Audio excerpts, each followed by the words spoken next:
our next author also knew about this project from the very beginning, and that's because if I know something, he knows something. When I know something, I go to my husband first, and then I go to Hideki Nakazono second and tell him. So I was having just a chat with him about this project. Again, Christine and I were still sort of fluffing things out, pun intended. And Hideki said, oh, if I were writing something for that book, I would write. And he sort of gave me, it wasn't meant to be a story pitch, but he gave me a story pitch. And I was like, well, I really want that story. Could you please write that for me? And he did. So I'm going to add him to the stage now and then read his official bio. Hideki Nakazono grew up in Santa Fe, New Mexico, bounced around the country a bit, and now lives there again with his family, dog, and ant farm.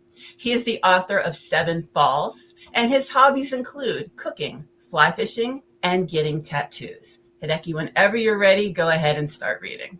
Thanks so much.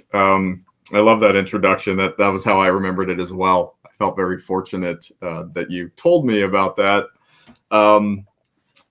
as the story sort of came about from that. So I'm going to be starting from the beginning of mine, and I'll read a little bit there. The story is titled The Heaven's Demand. Sky burials have taken place in the high mountains of Tibet since before Dadan's people began recording their history. No one knows exactly how long ago the death rituals started, because the vultures have always ingested every last bit of human remains. Long before he became a burial master, Dadan would lie for hours and watch as the large birds circled.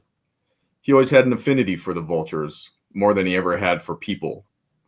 It seemed natural that he was the child chosen to apprentice as the next burial master, which the people considered a necessary but unfortunate role. Because of how close a burial master is with the dead, the job is well suited for a person that most would prefer to avoid any association with. It wasn't that Dadan was an ugly man, quite the opposite. Many found his appearance alluring.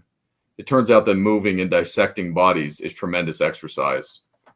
His avoidant behavior might even strike some as mysterious, but there was something that his own people found off-putting about him.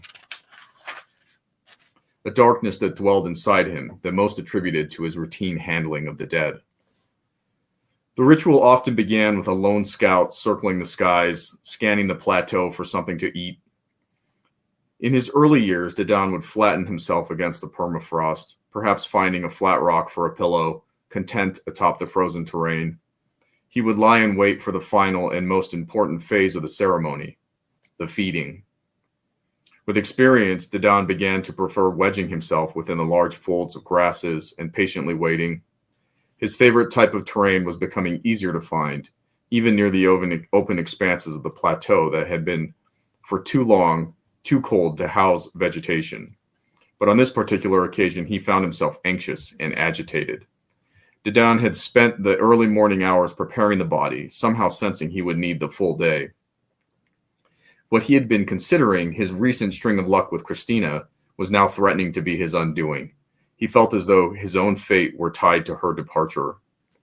It was late in the afternoon when Dadan spied the vulture soaring outward from the Kunlun Mountains to the north.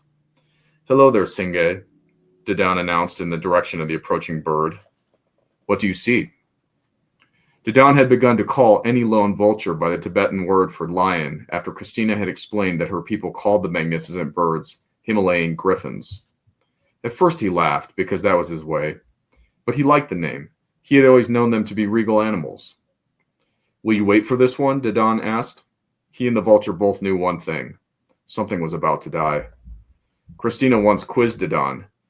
"Do you know what the difference is between a vulture and a buzzard?"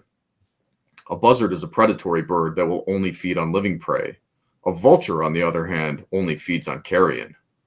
"Carrion?" Dadan had asked. He was often intrigued and somewhat amused by his attraction to her, despite how dismissive of his culture she could be, and her periodic lectures about things she felt she needed to explain to him. He appreciated that she at least claimed to be deferential when it came to new and unfamiliar cultures. He actually considered himself extremely fortunate to have someone as worldly and beautiful as Christina be so interested in him, a man whose own people had trouble even looking him in the eye. Christina concluded her thought. "Something that is already dead."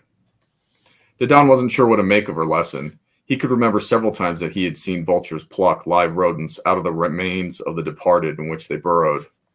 Perhaps they tasted better when they were smothered in prepared flesh. But Didon had often thought that they had been angered by any insulting intrusions, knowing that the physical remains of the deceased had been placed there for them. The vultures shouldn't have worried about getting their pound of flesh. A 70-kilo man would provide more than enough meat for an entire venue of the animals, and he knew the birds understood their role in honoring the dead. The vultures certainly weren't the same as the mere scavengers that had managed to find themselves among the corpses, and so Didon didn't argue the point. He didn't feel the need to describe the time he had seen a vulture finish off a fox that had wandered into one of his snares. He just shrugged his shoulders. Didon was usually content to listen. Christina gave him plenty to listen to. When they first met, Didon was not so surprised that a foreigner like Christina would approach him. While his own people steered clear of him, many tourists were fascinated by Didon's exotic death ritual, though most were men, and none ever seemed as interested as Christina. Most foreigners were careful to be respectful and attempted to be reverent, despite the death and decay that lingered in the air.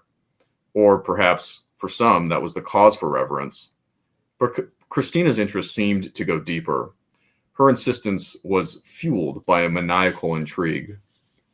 While being approached by tourists was something that Didon had grown used to, Christina's appearance was sudden and unexpected.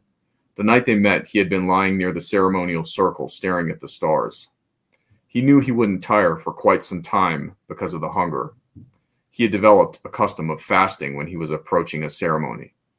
The passive form of suffering had even become something that he would crave as part of the ritual. And I'll stop my reading there.